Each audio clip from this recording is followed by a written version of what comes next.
Good afternoon, everyone. This is Back Garden Reads, and here today we're going to talk about the book Passin Through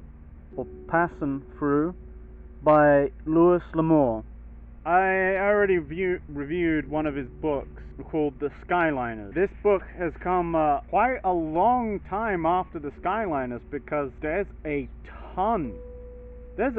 I reckon about 40 titles on there, which is like this whole page is just filled with the books he wrote, with 17 of them being of the Sacket, which is a lot. And as I was reading this, I've come to realize that all his books are actually interconnected because it actually references a Sacket, not the same Sacket as were in the Skyliners, but just a Sacket. This version of the book is not likely to be in print anymore, but I'll put up one that is, and chances are it will be in print because across the, I think, 40 or so books he's written, apparently here, at least by the time of 1987, I believe, but by that time he's had 160 million of his books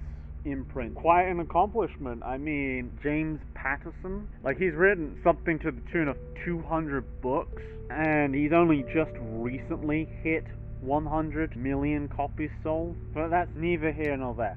We follow the titular character Passin Through because not once does he mention his name throughout the entire book, and everyone just calls him Passin Through because he's a drifter. He goes from one place to the next. He's always traveling, always passing from one thing to the next. He does a little bit of everything, and until eventually he comes across this mining town in Colorado, in La Plata Mountain, until he keeps on traveling and drifting from one job and one place to the next until he stops at this town and a guy gets into a fight with him.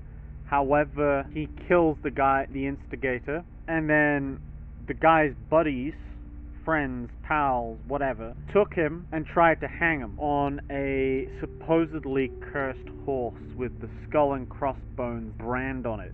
Supposedly cursed for the reason that it killed every rider who ever rode the horse. However, for him, it saves him and takes him to a ranch, and that's where the rest of and then at that point, there's this sort of conspiracy that unfolds. He's looking after this ranch, he's comes across these two women, he's looking after this ranch, he's doing them favors, all the while the other guys that initially tried to kill him find out that he's still alive and try to kill him again multiple times. There's multiple close calls for him. It gives that tension and pacing just right. Eventually, it's a good ending where he gets married to some pretty girl, and the villains are thwarted. It's entirely in first person, just like the other Louis L'Amour book I read and reviewed. Unlike the other book, this is in a much more plainer and more readable prose. It's much more friendly, and you can kind of get into it a bit more easily. And there's not as much slang. And if he does use slang, the character himself actually kind of explains it a little bit. But it depends on the slang in question. Now, as a cowboy thing, I would say it's pretty good as westerns go, and it's definitely a heroic western because he's a heroic guy. However, it does use the stranger from out of town, the drifter, that common sort of trope for westerns anyway, and then it goes along with that, and it goes through these mystery, meeting these new people and interesting people, and then figuring out the key plot points and the conspiracy, and then eventually confronting the conspirators and the people involved, and then eventually dealing with it, and again having the happy ending. And like most of the other kind of before the current age of print, it has this really nice sort of cover, this painterly cover. It's nice, you get this sort of man of action sort of vibe to it. Though I don't much enjoy this red thing of first time in print. I did get this at a library for about 25 cents. Just a really, really good deal because I very much enjoyed this book. The pacing is really good. The characters are pretty interesting, and overall, it's a story that you can get into pretty easily. But yeah, there's the map at the beginning that you can use, and it's a topographical map. It's not like the fantasy sort of map where it's this sort of outline of an area, and then this fictionalized map, and then they like illustrate it with a little bit of like castles or forests or whatever. It's not like that, but it's much more topographical. It's like right there.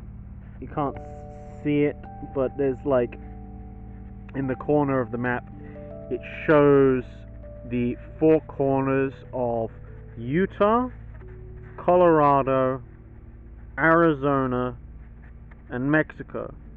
And so most of the plot happens in the Colorado, around again the La Plata Mountains. One thing that is very prevalent throughout the book is this sense of settling down, of not wanting to just continue this life of continual wandering, wanting to set roots and growing into a more civilized world, a more civilized West, less violence, less murder, or at least unprovoked murder, that there would be more law, more development, and greater, just life becoming greater for the people involved.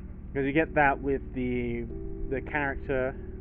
main character himself, where there's like multiple points throughout where he's looking at the ranch that he arrives at initially, and he's like, oh, this is a really nice place, you could really fix it up, but he's kind of reluctant to continue with it. He's just like, even though that multiple times he was offered, oh, you could buy this for any sort of price, really, I don't mind, so on and so on. But he was still kind of like, no, I'm just passing through. And eventually, there's bits where he's just like, well, I have all this money. Like, yeah, I actually struck it pretty rich with, or rather pretty luckily with some prospecting, like panning for gold, silver, and other precious sorts of minerals. And then he saved up like $1,200, which in the 1800s was a lot of money. Well, it was a lot of money that he saved up, and he came to terms with the fact that that money isn't likely to stay very long, and he goes like, well, my luck is kind of being stretched a little bit too much with a lot of his close calls, one of them being him nearly being hanged, and he has like a scar or a burn or something in which is around his neck from it.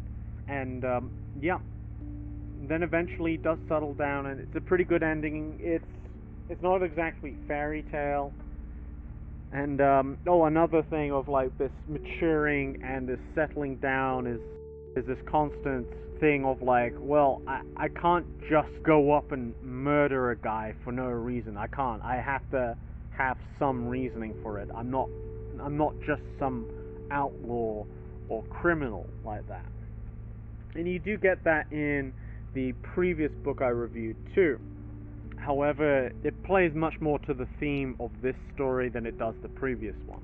Just from that perspective alone, this is a pretty good read. And like most westerns I've read so far, it does assume that you've experienced some kind of western in the past to kind of solidify in your head, so that like you can actually read this and then you would be filling in the blanks with that experience with previous westerns that you've may have watched or played through or what have you. Like if you enjoy Red Dead Redemption, the first and the second, you could definitely appreciate this. You could say that in a way he is like John Marston in some ways, and then Arthur Morgan in others. Arthur Morgan in this sort of, he's kind of getting older and he's realizing, oh man, I'm kind of getting on, and he settles it, and he always tries to. And John Marston, because, well, he's trying to, he has this stake in this back home life with his son and his wife, and he wants to get back into that, live a good life. If you wanted to read some westerns, I'd say so far Louis L'Amour is actually pretty good for that. Get different flavors of, well, from the few I've read so far, you get different flavors of heroic westerns and characters. That is my review of Louis L'Amour's Passin Through.